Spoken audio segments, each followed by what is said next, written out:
Hello everybody and welcome to the game analysis of Game 11 of the World Chess Championship 2016, Magnus Carlsen against Sei Kayakhin. So we have the second to last game. Of course, now one single mistake could mean it's all over. It's 5-5 and Kayakhin today with the white pieces. His last white game in the at least classical games. If it comes to tiebreaks, he will have more white games, obviously. And he once again started with e4, as he did in almost all of his white games. We're seeing, as always, here the Ruy Lopez. And in fact, the players followed in a previous game. So Kayakhin played 6d3 again. And we had seen this in, game 2. If I'm correct, we had seen this variation, and here in game 2 Carlsen played knight a5 followed by bishop e6, but now he mixed it up. He didn't want to see what Kayakhin had prepared, so he played bishop e6 right away, and there's some differences here. Now Kayakhin went knight d5, and that's the difference we see already. Now black cannot take with the knight, because then white would fork the two minor pieces. That wouldn't be the case with the knight on a5. But this is also a commonly played line, and black goes knight d4, knight takes, e takes d4, and here there are two moves, knight takes e7 and knight takes f6. And knight takes e7 might be even a little bit more ambitious, but both are quite playable, and Kayakhin went for knight takes f6, which was also expected by commentators Svidler and Gustafsson, because here in this position white doesn't really risk anything, can just press for a little bit and see what happens. And now f4. White is playing on the king side here in this position, whereas black will try to find counterplay on the queen side, and that's exactly what we're seeing here. c5 now played, queen g4. Black has to defend his pawn, goes queen d7, the most natural move, connecting the rooks as well. The only problem sometimes is that the queen might be unprotected, but black just has to watch out for that. And actually here Kayakhin goes f5 immediately, which was a surprise to me at least, kind of forcing matters on the king side already. He could have also just chosen a quiet game, bishop d2 let's say, and black, yeah, I can play c4, and here maybe rook a1, and you have a little bit more flexibility. You could also sometimes have to move e5 potentially, and you're not too rushed to go f5 yet. So that was just a different way to play. I guess once again Kayakhin didn't want to take any major risks, and by playing f5, well, things can easily always simplify here, and then there are major exchanges and it's a draw. So I think that was his reasoning behind playing f5 directly. Rook a8, defending a pawn on e6, and now bishop d2. And Carlsen, he's going for c4 nonetheless. I mean, he doesn't have to, he could also play a move like bishop e5 here. And really there's nothing black has to worry about in this position. But he goes c4, and it's showing his ambitions. He wants to create something, and of course there are always no ideas like c3 or taking on d3, opening up the c file, but really rather c3, because the rook is already on e8 and not on c8, so black will gain some more space here, or there's at least a possibility. Now Kayakhin played h3. This is just a useful move in many variations to have the queen protected and also to give the king some space. And now Carlsen went c3, in fact. Okay, this pawn has to be taken. And here Carlsen surprised everybody pretty much and played d5, which is a very strong move. And this position is rather complex because there's so many pawn moves you have to calculate. So before I get into this, just why did Carlsen first play c3 and then he went d5? Well, if he goes d5 directly in this position without playing c3, then the bishop can come to b4, and that's quite a good square for the bishop, and that's what Carlsen didn't want to allow. So that's why he played c3 first, b takes c3, and here, by the way, black could also take, but then just bishop e3, and it seems like this has rather improved the position of the bishop.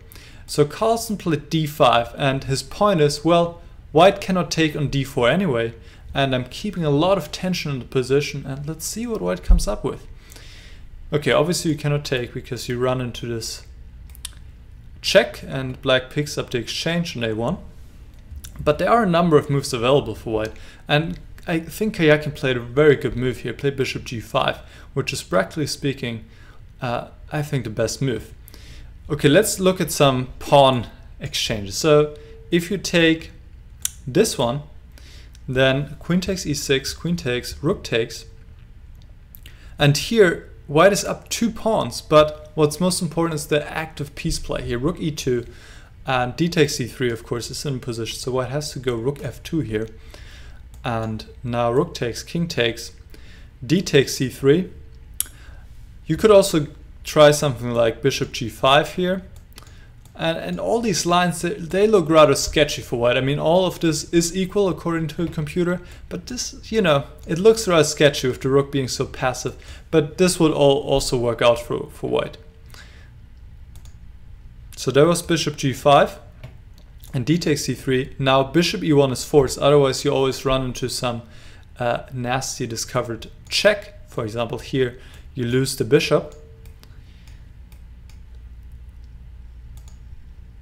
So bishop e1 is forced, and once again, not something I would like to play as a human, to put my king here on d1.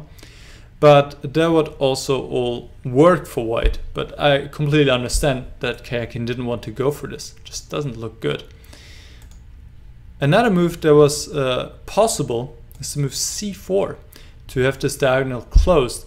But once again, this looks rather sketchy. I mean, if we look at the variations here, d takes e4.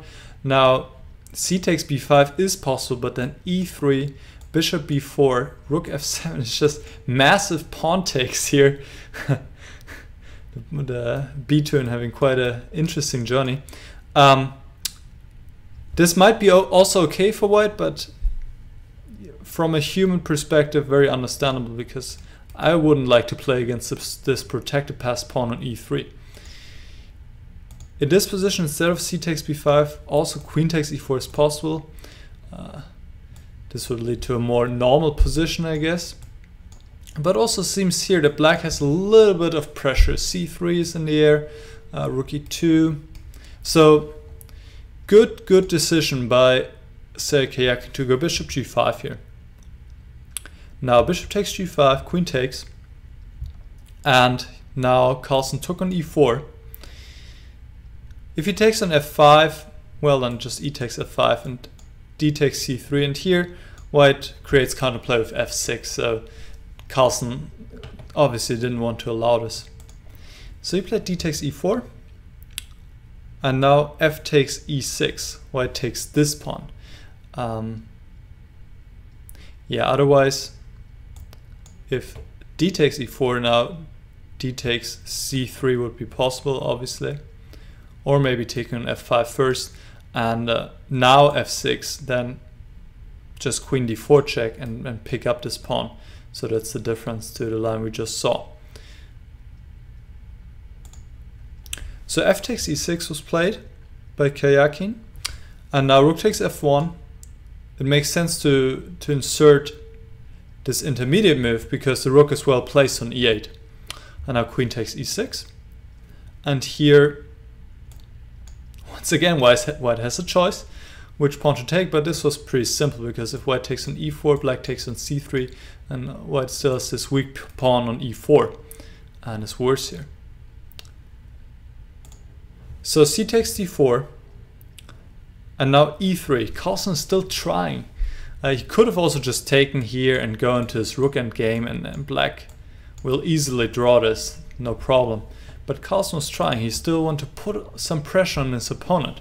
So e3. And black has a very strong passed pawn, obviously, but white can contain this pawn. Rook e1, h6, queen h5, e2. The pawn has made it all the way to e2, but this is pretty much the end because you can get the rook away from e1, and it seems like black cannot make any progress. Queen f3. Now a5. Of course, Carlsen still tried, and here Karjakin played c3. I mean, there are many ways to play, but c3, stopping any possible b4, which makes sense. I mean, maybe this could be the potential idea here that Karjakin want to avoid. If this happens, then this pawn could run through. Of course, here you could still play a4 and no problems. But why to allow this in the first place? Just go c3. Now the queen was able to come to a2, and the idea is to go queen d2, but white is having his own play now. Queen c6, attacking the rook on e8, rook e6, check, king h7, and now c4, cutting the protection of the rook. Now the rook is hanging. If you go rook g6 here, and just queen f5, obviously this pin is not helping black. And otherwise, well, white is always having ideas with perpetual check here. So Carlsen played queen d2, but now white just took. Queen takes e1, king h2, queen f2, and black would queen next move, but white is just in time here to give the perpetual. And with this move, Karjakin offered a draw, because after king g8, queen e8, black has to repeat moves. If the queen goes in between, then white just takes the pawn. And also in this position, g6, just queen e7, and no way out of this perpetual check. Alright, so game 11 ended in a draw. It was a game that was around equal the whole time, really. Both players played well. Carlsen was able to put some pressure, even though objectively he was never better, but still from how the game went, in fact, it was maybe a little bit of a psychological victory, because with the black piece still he managed to pose problems to his opponent, whereas Karjakin, maybe f5 was too early, or maybe he could have played this more ambitious move instead of knight takes f6, go knight takes e7, but he held his own, and well, I'm sure he's not too unhappy with his draw, because now if he gets a draw in the last game, they're going to tie breaks, and tie breaks, really everything can happen. We just have to remember back last year in the World Cup final, there was an insane tie break between Svidler and Karjakin, so Karjakin has a good amount of experience, but then again, Carlsen, I've never seen him lose a tiebreak, and actually we're not quite there yet, so that's too early. Game 12 on Monday in 2 days time. This will be, well, who wins this game wins the match, so this is unmissable, obviously. Just a quick note, my analysis for that game will come a little bit later, because I won't have time beforehand. Alright, I hope you guys enjoyed this analysis, and I see you again very soon. Goodbye.